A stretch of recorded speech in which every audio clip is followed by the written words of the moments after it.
Welcome back to our National Trust Grand Tour.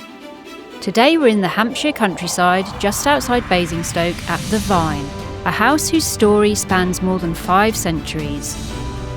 Built for a powerful Tudor courtier and later transformed by the Shute family, it's a place where Tudor ambition, Georgian taste and generations of domestic life all sit side by side. In this video we'll show you the very room where Henry VIII sat in state, receiving local nobles and conducting the daily business of court, the chapel where Henry and Anne Boleyn heard Mass during their 5-day stay, and the rooms where Queen Elizabeth I entertained the French ambassador. Stay with us as we explore this remarkable property, a true powerhouse of Tudor and later history, and one of Hampshire's most quietly impressive historic houses.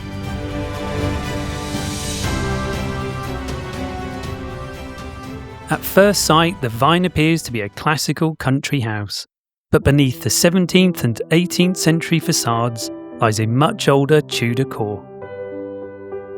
The Tudor house was completed in the 1520s for William Sands, Henry VIII's Lord Chamberlain and one of the most influential figures at court. Sands' new mansion was an ambitious, brick-built courtyard house, created to receive the king with all the ceremony expected of a senior courtier. 2 exceptional interiors from this period remain, the chapel and the Oak Gallery. These are among the most important Tudor rooms in the National Trust's care, and we'll return to both of them later in the video to explore them in more detail. The Vyne entered a long new chapter under the Shute family, who purchased the estate in 1653 and remained here for more than 3 centuries. Successive generations reshaped the house to reflect changing fashions.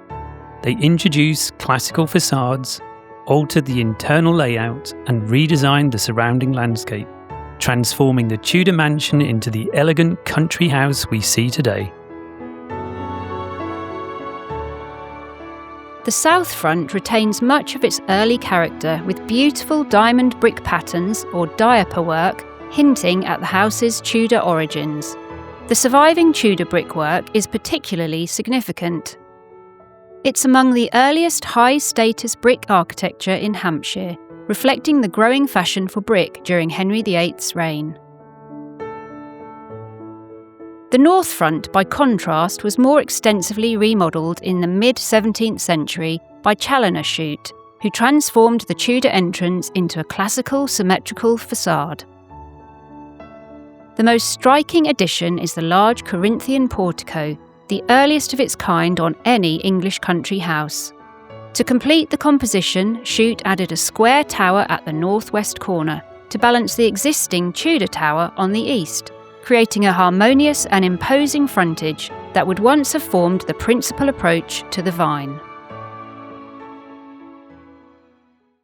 Entering the house, visitors arrive into one of the Vyne's most striking spaces, and a definite wow moment, the extraordinary staircase hall created by John Shute in the early 1770s. Although the room itself is relatively narrow, Shute designed it with an unapologetically classical theme to feel grand and expansive. Impressive columns, arches and a beautifully detailed ceiling all work together to create a powerful sense of height and symmetry, unique for its time. The central staircase divides into 2 sweeping flights, with a beautifully balconied landing on the first floor, cleverly giving the impression of a much larger hall than the space actually allows. This carefully balanced design reflects the Shute family's ambition to modernise their Tudor home with a bold, classically inspired statement.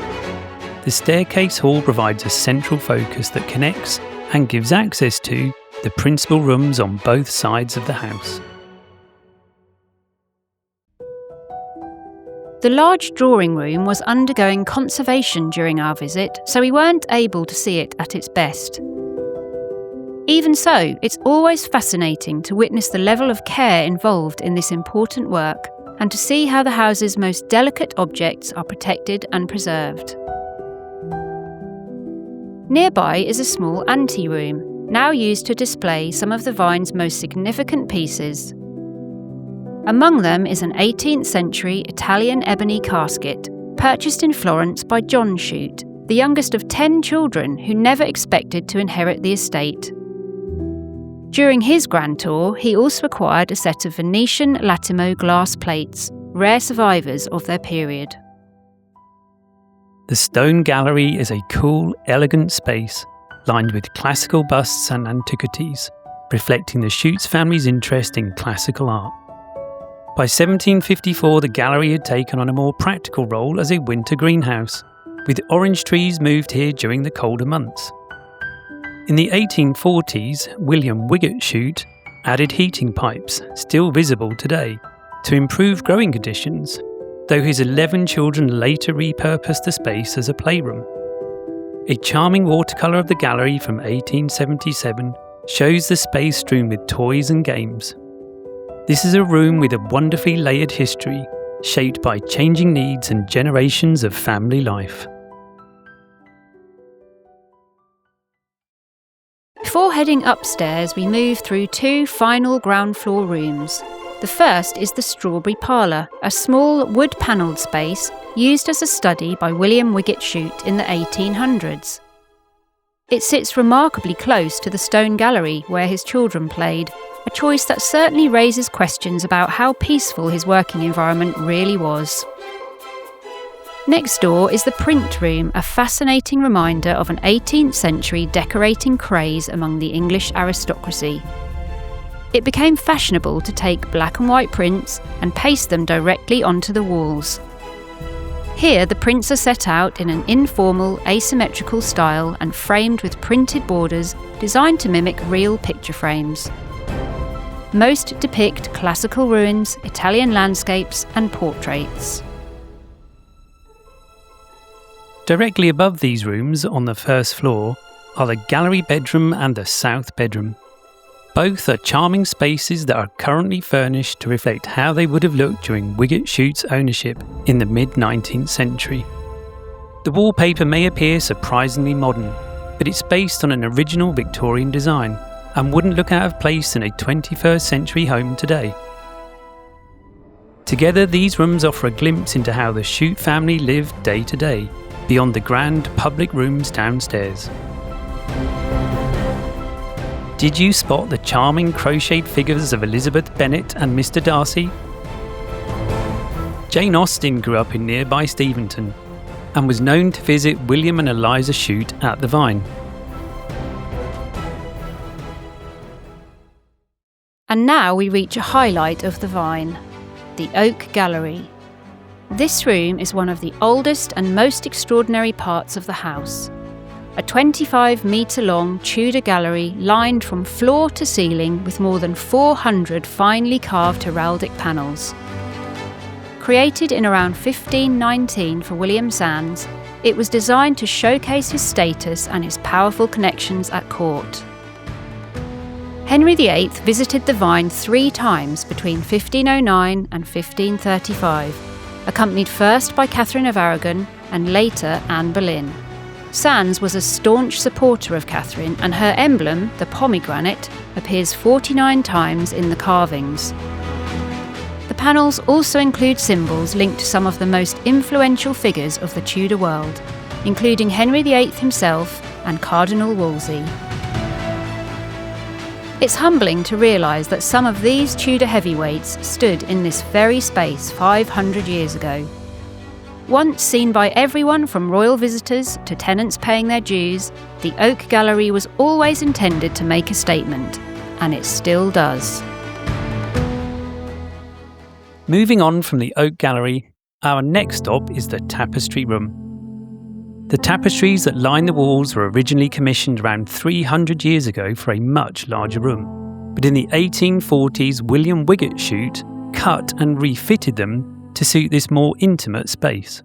Their designs blend Chinese, Indian, Japanese and Turkish motifs, a reflection of early 18th century Europe's fascination with Asian art, even if the details weren't always culturally accurate. Alongside the tapestries sits another striking feature, a massive carved oak chimney piece, complete with a painted coat of arms and a yellow wood surround painted to imitate marble. It's highly ornamental, and unusually, it includes 5 detachable carved figures, adding a theatrical flourish to the room.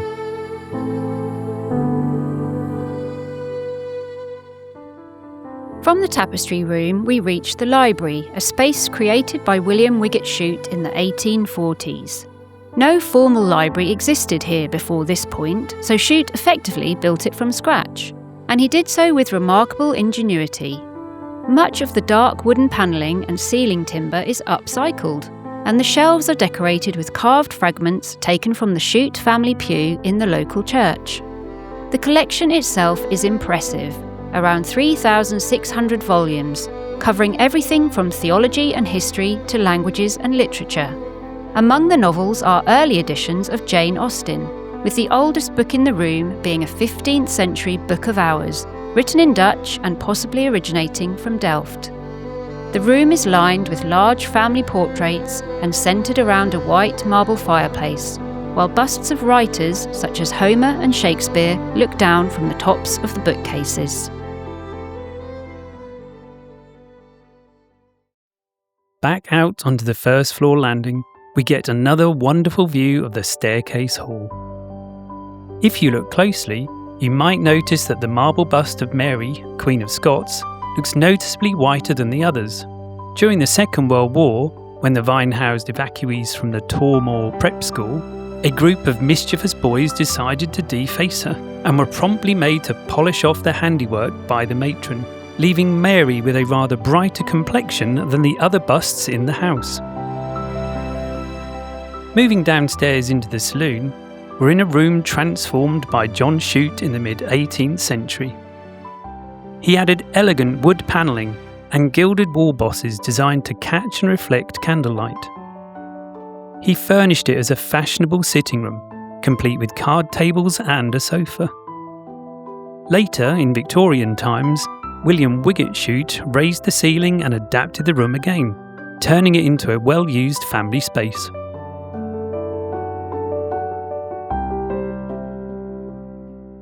On the way to the chapel, we passed briefly through the servants' quarters, where the number of servants' bells gives a real sense of how many people were needed to run a house of this size.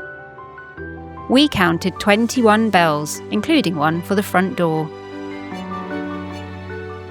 Beyond the servants' quarters is the Ante Chapel. Originally part of the main chapel and where household staff and lower-ranking servants stood during Mass. At one point in its history, the Ante Chapel was used as a coal and wood store, but Wiget Shute rescued it in the 19th century. Today it's a simple wood-panelled space, its relatively plain decor broken only by the gold-studded battens added in the 18th century. And now we reach one of the most extraordinary rooms in the house, the Vyne's Tudor Chapel. Created for William Sands around 1520, it contains one of the finest surviving sets of early 16th century stained glass in England. Panels so exceptional that architectural historians have praised this as one of the greatest private chapels in the country. The glass is comparable in quality to that commissioned by Henry VIII for King's College, Cambridge, and includes the earliest known depiction of the king in stained glass. In 1769, John Shute employed an Italian painter to create a trompe-l'oeil painting for the upper part of the walls, depicting Gothic arches and angels. However, he was dismissed after 2 years for being very idle. This is also a room with real goosebump-inducing history.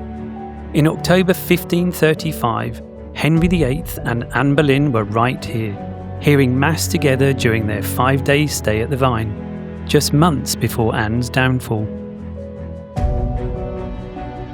Off the south side of the chapel, we step into the tomb chamber, added in the 18th century by John Shute as a memorial to Challoner Shute, the first member of the family to own the Vyne. He purchased the estate in 1653 for a sum equivalent to around £4 million today, securing the Shute legacy that shaped so much of what we see here. So that brings us to the end of our tour inside this remarkable house, with its layers of history and its long list of notable visitors.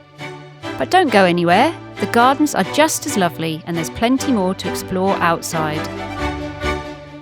The Vyne is surrounded by around 22 acres of grounds, and we're starting in the walled garden.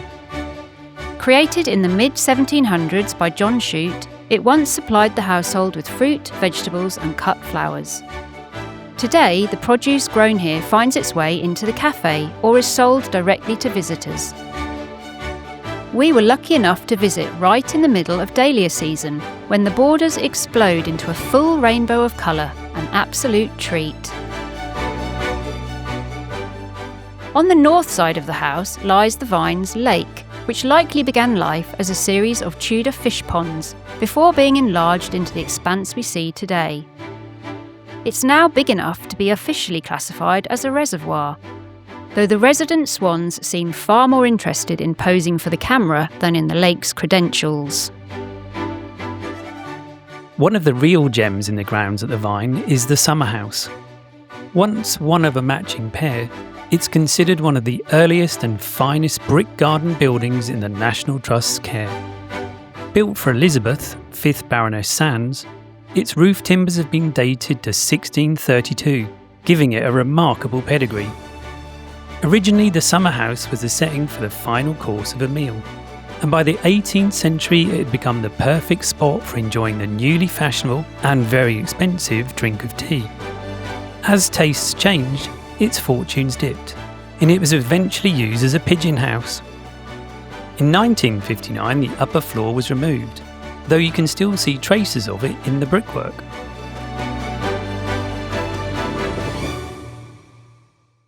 And that brings to a close our tour of the house and garden at the Vyne.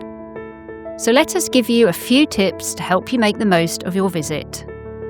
Don't miss the Tudor details. The stained glass in the chapel is among the finest of its period, and the oak gallery panelling is exquisite, both around 500 years old.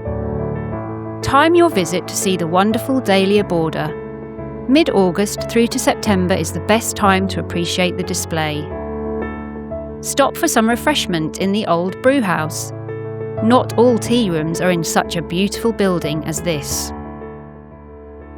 If you'd like to visit another National Trust property in the area, one of our favourites is Basildon Park. This grand Georgian mansion was facing near ruin, but was painstakingly restored in the mid-20th century, and is now a favourite location for film and TV productions. We have a full house and garden tour available here.